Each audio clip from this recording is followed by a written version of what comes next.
Apalagi kalau Natal tiba di TV di mana-mana adanya jingle bell, jenggote gembel, saya bilang gitu. Seperti itu Tuhan, orang Tuhan dipenteng pakai cawet gitu kok ya disembah-sembah. Saya seperti itu dulu saudara.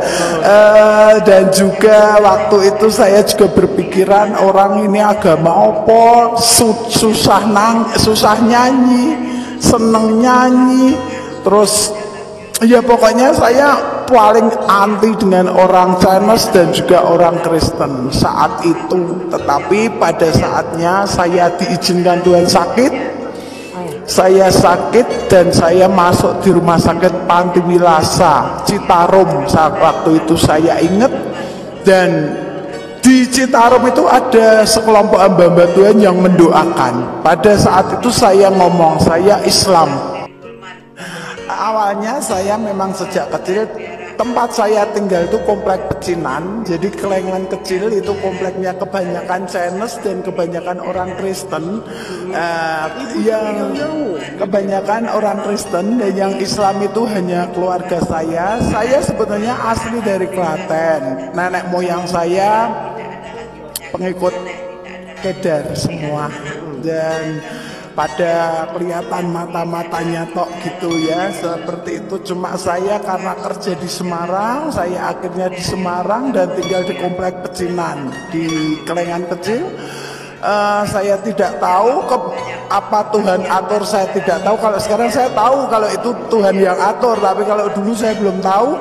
Ternyata saya bertetangga dengan orang tua pendeta almarhum Petrus Agung Purnomo. Jadi saya dekat dengan beliau, rumah dekat, dan beliau banyak memberkati saya secara jasmani. Tapi saya saat itu jengkel, apalagi kalau Natal tiba di TV di mana-mana adanya jingle bell, jenggote gembel, saya bilang gitu. Seperti itu Tuhan, orang Tuhan dipenteng pakai cawet gitu kok ya disembah-sembah. Saya seperti itu dulu saudara. Dan juga waktu itu saya juga berpikiran orang ini agama apa, susah nyanyi, seneng nyanyi, terus ya pokoknya saya paling anti dengan orang Chinese dan juga orang Kristen saat itu. Tetapi pada saatnya saya diizinkan Tuhan sakit, saya sakit dan saya masuk di rumah sakit Panti Wilasa Citarum saat waktu itu saya ingat.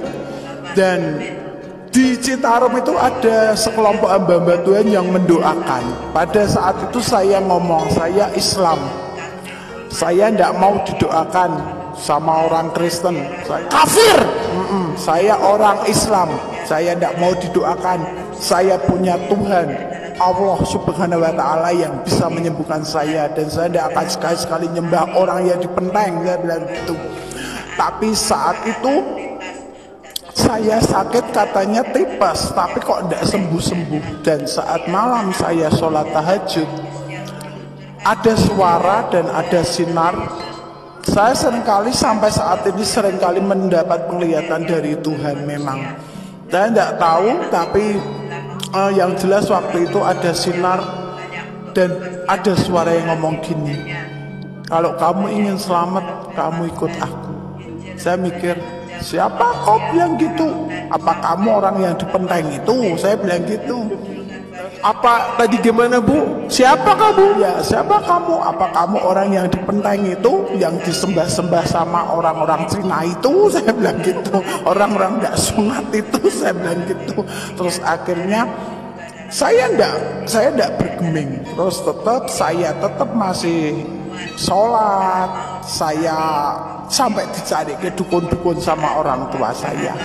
Sampai suatu saat dukunnya di Gunung Kidul, saya ingat rumahnya itu ada lilitan ular besar.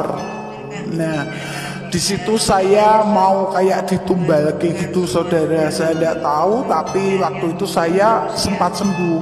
Terus saya kembali, saya aktivitas biasa, kerja lagi di toko emas seperti biasa. Sampai suatu saat ada suara itu terngiang-ngiang terus. Saat itu puasa kalau tidak salah, saya lupa ingat puasa apa pas tarawih itu ada sholat, ada suara lagi, ikut aku kalau kamu ingin pasti ke surga.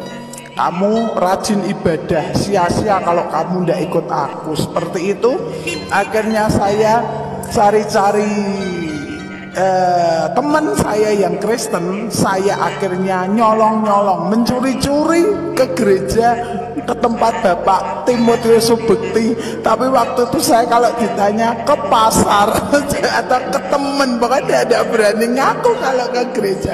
Di gereja saya cuma diem aja, ditanyai jiwa baru, saya bilang enggak. Saya bilang gitu karena saya tidak mau diinjili. Tapi setelah saya dengar firman, lambat laun saya di situ malah saya terus bertumbuh jadi aktivis gereja, singkat cerita, dan saya menyerahkan diri menjadi hamba Tuhan, sekolah Alkitab di STT Soteria angkatan pertama, sampai akhirnya ketemu dengan